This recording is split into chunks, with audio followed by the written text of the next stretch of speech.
Are you watching all these seed haul videos like me and wanting to grow all the varieties? I definitely suggest growing some of these really unique varieties, but I wanted to give you a few things to consider when choosing what varieties will work for you in your garden. Welcome back, and if you're new here, my name is Kayla, and this is 5 Canadian Acres, where I'm growing in Zone 3, just west of Edmonton, Alberta, Canada. So there are 5 different things that I want to share with you today. Now, the first thing is hybrids versus heirlooms. I'm just going to speak really quick on this. You will not find GMO for sale to the public, and hybrid seeds are not GMO. So heirloom seed is a seed that's been around a long time. There's some argument about it, 50 years, 100 years, but basically it's a really old variety that's been tested and true. People have grown it for years in their gardens, and these are really good seeds, of course. Now there's a hybrid. So a hybrid is basically like a cross between 1 and 2 things, and like you're making a baby. So like with breeding dogs, you breed a Cocker Spaniel to a Poodle, you get a Cockapoo. Or breeding horses, you breed a Thoroughbred to a Quarter Horse and you get an appendix. So this does produce really nice offspring, some really strong plants that have good traits for what you want. So don't be afraid of hybrids. And the third little category is actually called open pollinated. So these are what are also known as stabilized hybrids. So each generation, these hybrids are bred specifically getting those best qualities, and then eventually you come up with something stabilized so that when you save the seeds, it's going to grow true to the parent plant, and this is what we call open pollinated. So yes, you can save seeds from hybrids. They just might not grow true to what the parent plant was, but whereas heirlooms and open pollinated will, unless of course they were cross pollinated in your garden, and then you're going to be creating your own hybrids. So one thing to think with these varieties and whether you're going to choose this hybrid is that you have to think about disease resistance or heat tolerance. Some of these hybrids have been bred for that. So if you have a really big problem with a certain, say, squash disease in your area, growing a hybrid that's bred to be more resistant to that can make you have a bigger harvest and really a more successful growing season. Same with like heat tolerance. There's certain spinaches that have been bred to not be so bolty in the summer, and then you can actually get more food out of your garden by growing these hybrids. The second thing to think about when choosing your varieties is days to maturity. Now this is really important to me in my short season where I only have just over 100 days to grow. So I'm not going to pick a squash or a melon that takes 120 days to grow. I'm looking for those 80, 90 day varieties. So when looking, people will suggest, oh, grow this, grow this. I'm always looking, okay, what are the days to maturity? And a big, huge thing for when I'm looking at seeds is trying to find those shortest days of maturity. Of course, for things, spinach and radish, it's pretty set in their days, but tomatoes can be all over the place, squashes, a lot of those can be anywhere from 60 days to like 120 plus days. So it's something to look for. Now, a third thing to look for in choosing your variety is their growth habits.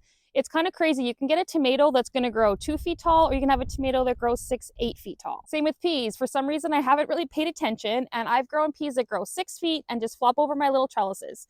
So this year when looking for peas, I was looking at that description to see how's their growth habit. They only grow 2 to 4 feet. Those are the peas I want to grow. And with tomatoes, it's the indeterminates versus determinates. Determinates will generally have a set, and they're usually smaller sized, whereas those indeterminates will just keep growing, growing, growing like a vine. And actually the same thing goes for squash. I noticed last year with my pumpkins, some of my pumpkins just kind of trailed like a vine, whereas the other ones, those white Blanco pumpkins, they just kind of grew in more like a bush, like a summer squash almost. Or even with my green beans, I noticed some of them, even though they're all bush beans, there was the one, the Provider, it just kind of grew in a nice smaller bush, whereas a lot of the other green beans that were supposed to be a bush kind of tried to vine out a little bit. Thinking about that plant's growth habit, especially if you're in a small raised beds, can really help you narrow down that variety that's going to work for you. And even when it comes to harvesting, things like basil. Some basil has really tiny leaves, and then you have your lettuce leaf basil, which has huge, huge leaves. So that can also play a role in what variety will work for you. Now, the fourth thing we're going to talk about, which is very important, is flavor. It can be a little bit subjective in the sense that